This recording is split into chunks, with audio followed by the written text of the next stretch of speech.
In terms of quality, especially story quality, Star Rail is better than Genshin. I mean, I'm not surprised that Star Rail's story is better than Genshin's story. Genshin's story sucks. I'm in pain looking at this. I'm gonna be honest, okay? I'm actually in pain looking at this. It's like,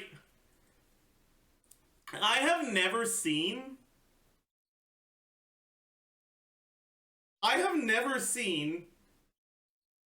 a good artifact that was so bad.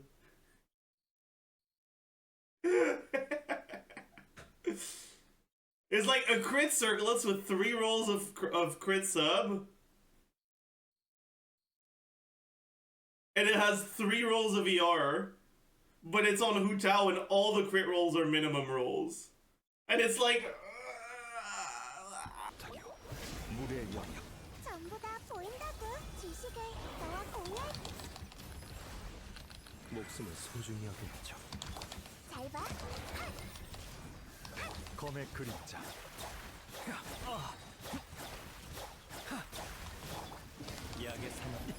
Like, why are they just staying grouped the whole time?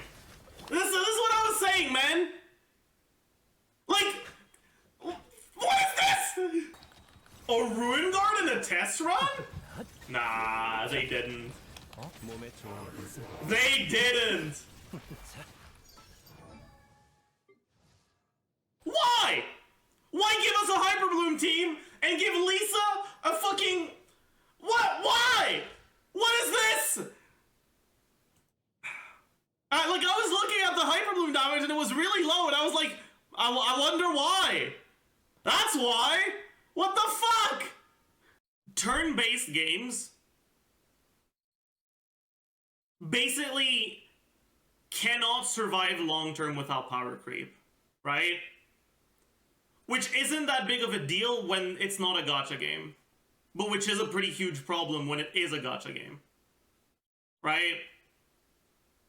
Like, PvP turn-based games that want to keep retention by releasing new content don't really have the option of releasing a character that has a different gameplay because it's turn-based. Like, you're just like, there is fun to be found in turn-based games, don't get me wrong. I've played a lot of turn-based games and I've enjoyed a lot of them. But actually, like, creating new, engaging content in turn-based games without introducing power creep is incredibly difficult, and generally gacha games don't try. But yeah, like, in Genshin, basically, the best 1.0 team is still one of the best teams. And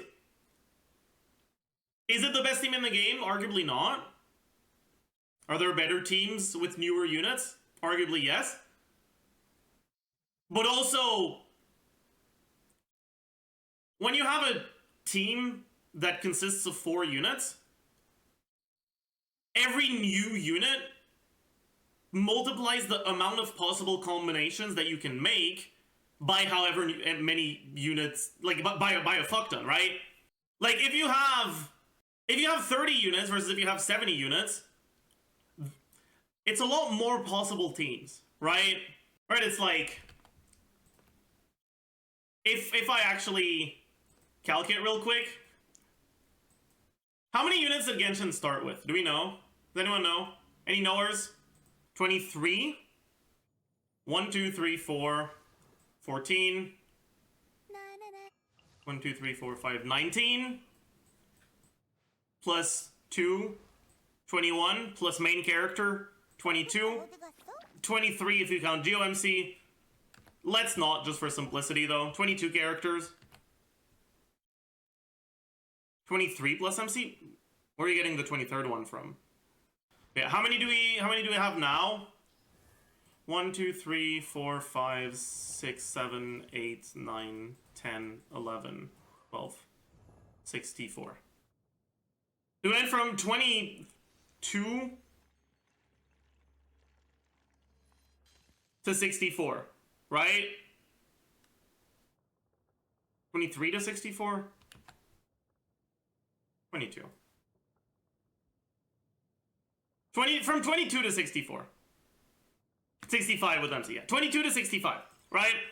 So the amount of combinations that we had of the game was just, we have 22. So you got 22 on the first one, multiplied by 21, multiplied by 20, multiplied by 19, divided by the permutations, which is 24. Alright, so 7315. Now, 65, 64, 63. I know there's a formula that does this for you, but whatever. Now we have almost 700,000. So you basically have almost 100 times more possible team. So there being a team that is better than the best team in 1.0 makes sense because you have 100 times more possible combinations. Right? If the 1.0 team was still the best, that would be weird.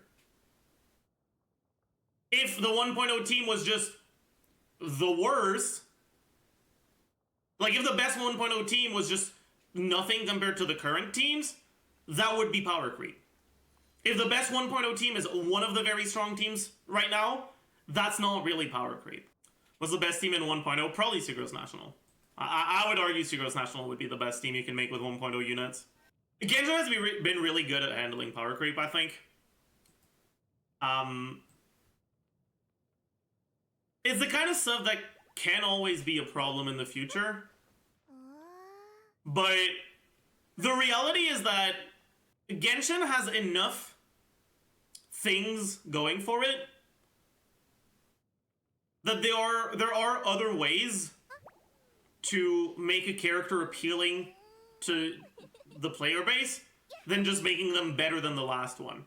There's obviously like the other combat related stuff, right? They can make them easier to play, they can make them just have a different playstyle, more focused on skills and burst, or quick swap, or normal attacks, or like staying on the field for a long time, or give them some plunge interaction, or any combination of those things. And because it's not a turn-based game, characters having kids that function differently make them feel very different to play. In turn-based games, characters that have different kits don't always feel different to play. You can make them feel different to play, but eventually you're gonna have to, like, you're gonna fall into things that are similar to each other in a bunch of different categories. But like that's why really you have archetypes in card games, for example. Right? Like aggro feels different to play than combo. And combo feels different to play than control. But when you have two control decks, they don't feel all that different to play. It's not a particularly different gameplay experience.